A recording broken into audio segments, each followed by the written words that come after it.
আজকে খুব গুরুত্বপূর্ণ একটি কমেন্টসের অ্যান্সার করব। ভক্ত আমাকে কমেন্টস করছেন, কামরস আসার পরে বইয়ের লজ্জা স্থানে জিহ্বা দেওয়া যাবে কিনা জানাবেন। দেশের এবং প্রবাসের ভাই বোনদের প্রতি সালাম। আসসালামু আলাইকুম।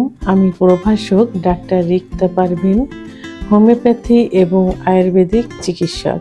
যে কমেন্টসটা বর্তমান অনেক যুবকই করছে, অনেক বিবাহিত যুবক অবিবাহিত যুবক একই প্রশ্ন করছে, তাই আজকে এর গুরুত্বটা দেখেই আমি কমেন্টসের অ্যান্সার করছি।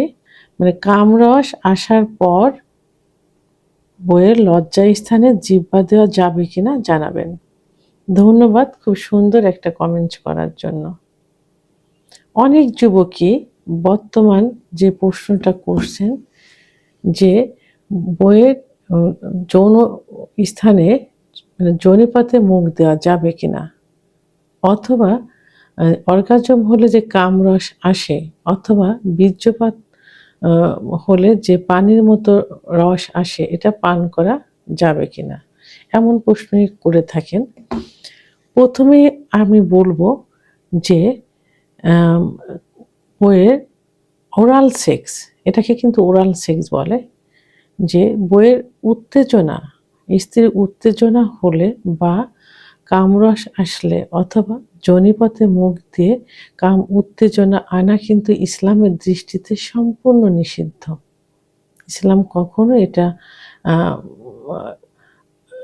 এটা মেনে নেয় না, অর্থাৎ হারাম কাজ এটা। তাই সর্বোচ্চ কি করা যায়?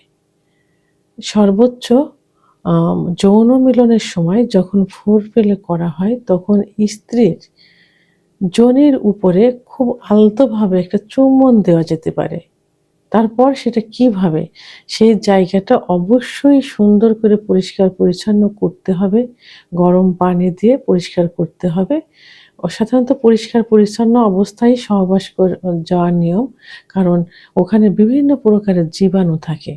যদি ওই ব্যক্তি জীবাণু দ্বারা আক্রান্ত থাকে, তাহলে পরিষ্কার পরিচ্ছন্ন করার পর যৌন মিলনে গেলে সেখানে একটা চুম্বন দেওয়া যেতে পারে। এটা ইসলামে কিন্তু দেওয়া আছে।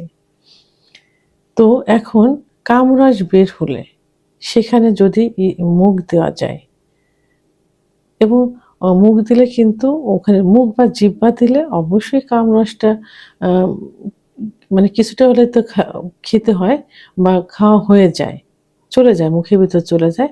তো ওখানে মুখ দিলে কিন্তু অর্গাজম যে উত্তেজনা আসে, অধিকতার বেশি হয়ে কিন্তু অনেক সময় মেয়েরা বীর্যপাত করে ফেলে। তো এই বীর্যপাত কিন্তু একটা নাপাক পানি, আর ইসলাম কখনো নাপাক জিনিস মেনে নেয় না, বা সেটা কিন্তু ইসলামের দৃষ্টিতে হারামের অন্তর্ভুক্ত। তাই কখনোই উচিত না কামরস বা কামরস এবং বীর্যপাত সেটা পান করা। মহিলাদের যোনিপথে বিভিন্ন রকমের রোগ জীবাণু থাকে। তো সেই রোগ জীবাণু কিন্তু মুখের মাধ্যমে ছড়াই যাবে, বা মুখে ক্যান্সারও হতে পারে। এসটিডি বা যৌন সংক্রান্ত জীবাণু ছড়ায় এর মাধ্যমে। এমন যৌন রোগ, এমনকি ক্যান্সারও, যৌন রোগ তো হতেই হবেই, এমনকি ক্যান্সার পর্যন্ত কিন্তু হতে পারে। পাশ্চাত্য দেশগুলোতে এইরকম আছে যে অধিকাংশ তারা মুখ দিয়ে অর্গাজম করতে, মুখ দিয়ে বীর্যপাত ঘটাতে স্বাচ্ছন্দ্য বোধ করে, এবং তারা কিন্তু ক্যান্সারেও অধিকাংশই ভুগে থাকে এ কারণেই।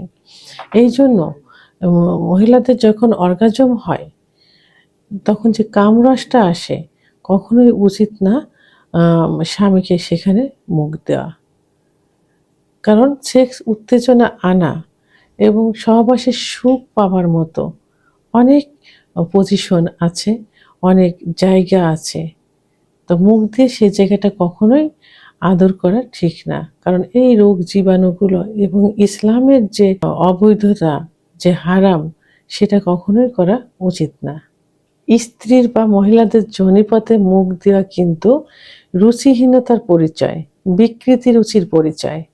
যেসব পুরুষ এই যৌনতা নিয়ে সবসময় ব্যস্ত থাকে এবং যৌনতাকে বিভিন্ন ভঙ্গিতে তারা সুখ পেতে চায় এবং মুখ দিয়ে যারা বীর্যপাত ঘটাতে চায় এবং স্ত্রীর কামরাস খেতে চায় বা পান করতে চায়, এরা সম্পূর্ণ কিন্তু বিকৃতি রুচির পরিচয় এদের। এরা কিন্তু স্মার্ট কোনো পুরুষ কিন্তু এ কাজ করবে না। যেসব পুরুষ সবসময় এইগুলো নিয়ে ব্যস্ত থাকে এবং তাদের চেহারা দেখলেই কিন্তু বোঝা যায় যে এদের রুচিটা কেমন, এবং তাদের চেহারায় কোনো লাবণ্যতা থাকে না, কোনো ইনোসেন্ট ভাব থাকে না। তাদের ভিতর বিকৃতি রুচির যে পরিচয় সেটা তার মুখে বা ফেসেই কিন্তু ভেসে ওঠে। তো ভিডিওটি সম্পর্কে যদি কোনো মতামত থেকে থাকে অবশ্যই কমেন্টসের মাধ্যমে জানাবেন। আর ভিডিওটি ভালো লাগলে লাইক, কমেন্ট, সাবস্ক্রাইব করে আমার সঙ্গে থাকুন। আল্লাহ হাফেজ।